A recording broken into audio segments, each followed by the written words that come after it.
Greetings and welcome to another edition of Todd Talk, where we take teaching theory and turn it into teaching practice. So in this series of Todd Talks, we have been talking about the idea of group work and students collaborating. So the first one talked about the value of collaboration and how this is a really important 21st century skill for students to possess, because when they get out into the workforce, they're going to have to collaborate with others. Even when they get out in the real world, even not in the workforce, they're going to have to collaborate with others, whether it be their family, sporting teams, whatever. The second thing we talked about is how you can use norms to establish the guidelines of how one should behave in a group. By establishing norms at the beginning of the year, it kind of sets the stage for this is the expectation of how one should behave and how one should work when they're in a group. And it goes a long way in helping students to understand what it is they should be doing in groups. And then last week's Todd Talk, we talked about the idea of specific roles. So instead of every person in the group having a specific or having general roles that everyone is doing together, there are more specific roles that are aligned with the strengths of those students to enable them to be able to, contribute well to their group because that is a strength of theirs. And so today's Todd Talk, we're going to talk about the idea of self and peer evaluations. One of the most challenging things when you're having students work in groups is you as the teacher being able to observe everything. Even if you're sitting at your desk watching the class, you can't necessarily be privy to all the conversations, or you're not seeing all of the work that's being done or the work that's not being done. And so the question becomes, how can you get another set of eyes in the classroom to help you to evaluate how students are doing in groups? And the answer to this are self and peer evaluations. Self and peer evaluations does a couple of things. First off, as mentioned before, it gives you another perspective of how someone is viewing someone doing their work in the group. So if there are 4 group members, 3 other people are going to be able to tell you their perspective on how this one group member has been working. The second thing it does is it empowers kids because it allows them to be part of the grading and learning process. So I would take their self and peer evaluations, and that would be part of the grade. So they knew that what they were doing, had some credence to it. It had merit, and so they felt like it was important for them to do a good job with that. And so it wasn't just the teacher handing down things or the teacher making decisions or judgments. As the teacher, I was collecting all this information, my own personal observations, the observations of students to themselves, and the observations of students to one another, in order to inform the grade that they would get when they were working on this particular project. So how do you go about doing these self-peer evaluations? So the first thing that I would do is I would have students evaluate one another on their contributions to the group based on those norms. So the norms that we had, that was kind of like the basis for this evaluation. So how well are they following the norms? Are they on task? Are they listening to others? Are they doing all the things that the group established as being a norm? And so this kind of served as the criteria of the evaluation. The next thing I did is I wanted to make sure that students had a justification for the evaluation. So when they gave a letter grade or a number or whatever, they had to justify that. And they had to justify that and show what it looked like. And I told them the difference between those two. So if you say he did great work, it doesn't really show what he did. But you may say he got 2 or 3 pages of notes, or he found 5 helpful websites or something like that shows what great work looks like.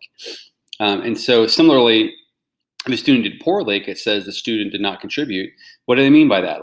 So the rest of the group worked on, this aspect, and the student was off on other sites goofing around or something like that. So they're showing, not telling, what this evaluation looks like. I found it very valuable to take formative snapshots of the group work rather than one summative one. And the reason is this. When you do a summative one at the end only, this tends to reflect what the overall grade was. So in other words, if the group gets an A on the project, they're all happy. And as a result, they're all going to grade each other, favorably in most cases, not always, but in most cases. Similarly, if the group got a poor grade, then they're all going to blame one another, and they're all going to, grade, unfavorably to reflect that. When in actuality, that may not be the case. So what I found to be more accurate is to take these formative snapshots where every couple of days students were evaluating themselves and their group mates, and together it put together a collective picture of that student's work. Because one day the student may have an A, another one they may have a B, in other words, they may have a C, and that balances out to being B work. So this gave you a much better indication of not only what the overall grade was, but how it broke down. So where did the student need more work? Where do they need to refinement for? Things of that nature. So I did have it count as part of the grade. So it factored into the overall group grade. So if the grade got a B on a project, and one student got really favorable peer and self-evaluations, that may push them up to an A. Similarly, if a group got a B and a student got very unfavorable reviews, self and peer evaluations, then that may take them down to a C. And I felt like this kind of normalized or created a more accurate grade of what the students were doing in groups. And so, I told them that it was going to count as part of the grade, and it factored into it. And so I took their evaluations along with my observations to complete a whole view of what that would have looked like. And then lastly, you can have this allows them to share in the grade so that there's some skin in the game, so that there is they feel like there's buy-in because they have some say-so in their grade. It's not just the teacher handing them their grade. So this is what a self and peer evaluation would look like when I give it to students. So how I would do it in the snapshot version was I would take the project and break it into 3 parts. You can see I have research, I have the creation of the product, and I have the lesson prep presentation. So that kind of lays out the 3 different phases of the project. So the student would put the peer names up at the top, and then whenever I would say to them, I'd carve out 5 to 10 minutes at the end of a class, and I would say, you need to give your group a self and peer evaluation. And so then under research, they may, they would put what they thought that particular day, and then there might be a couple of days of research. There might be, only 1 day of lesson prep, but there could be more. So it gave you an overall idea. So this is what this looked like when it was completed. You can see in this case that the peer was John, and you have that research creation of product, lesson prep. And so in the research aspect, John did fairly well. He got an A, a B, and an A. He was absent 1 day. And then they talked about what he did that was so good. So A, he brought in a book that he got from the library on photosynthesis. He also helped to organize the group's notes. Those are all excellent examples of showing what great work looks like, what A work looks like. His B, he started out getting research, but got distracted by Fred near the end of the period. So he wasn't consistent. So that would result in a B. When he got to the creation of the product, he was not as consistent. So he got a B, a C, and a D. In instances where while others watched the PowerPoint and offer suggestions, he read a magazine, or he was on YouTube watching silly videos. So he was definitely off task during this time. And so as the teacher, when I'm going to go back on this, why this because this is unstructured, or why would he be goofing off during this time when he wasn't before? And then lastly, they broke down the lesson prep presentation. And so they gave him a C because it didn't take out much of a leadership role and presented only 2 slides out of the 20. So this all together collectively, this A, B, C, D, C, B, would be kind of averaged into what that would be. So this would probably be a B minus, maybe a C plus on John's overall picture of how he did in his group. I would often track the growth of group members across projects because I wanted them to gain an awareness of how they were being seen by other members of the class. Because sometimes we think we're this, but in actuality, the overall consensus is that you're really like this. And so it's important to gain that awareness. So what I would do is I would I would show their growth over the period of several projects, and this gave them the big picture.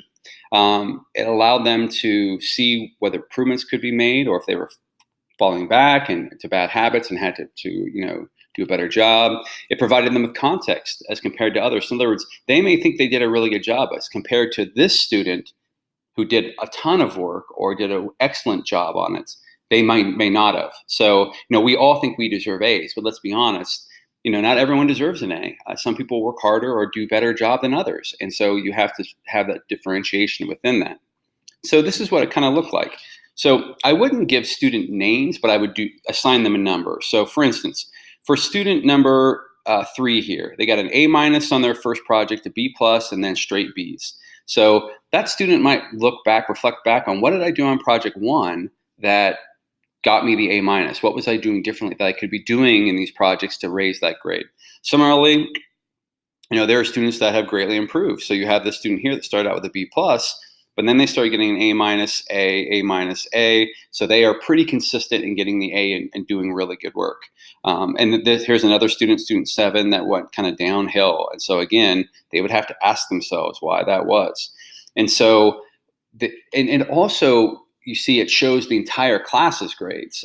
You don't know what grades go to whom, but what you do see is if you know you are number 2 and you've got a B plus, A minus, A minus, A minus, A minus, then that puts in context with how others are working, so that you are obviously a better or a more productive group member than number 7 or number 12 for that matter. So it puts things into context. Some of the reservations that some may have in doing self-peer evaluations are, might the students collude and give themselves all good grades when in fact they didn't deserve good grades? I've found in my experience this not to be the case. First off, it's a combination of the self-peer evaluations and my own observation. So I know if 2 people have given themselves really good grades and I deserve something very different than that, that's going to trump their self-peer evaluation. And then I'll have a conversation with those students about how accurate they're being with their evaluations. But this was very rarely did this occur. In most cases, a lot of students have a strong sense of fairness. And so they want to make sure that people are getting credit for what they deserve and that they get credit for what they deserve. And so often what I would do is I would have them do their self-peer evaluations, but they weren't, anonymous. They were, because otherwise, how does the student grow if they don't know what they're doing that is not up to par? How do they continue to do things that they're doing well? And so I encourage students to share their self-peer evaluations. And again, this made it so that they wanted things to be fair. And so they were going to have a more accurate depiction because they were going to be sharing this with their group mates and to speak honestly about their work in the groups. And so the other one is that, students having something to do with the grade. So you might get some parent pushback. In the 10 years I did self-peer evaluations, I never once got a call or an email from a parent saying that was unfair. I think if you have a good reason for doing it at Justification and you can explain that well, you have nothing to worry about. In fact, again, it's about that striving for fairness and to make sure that the grade is accurate.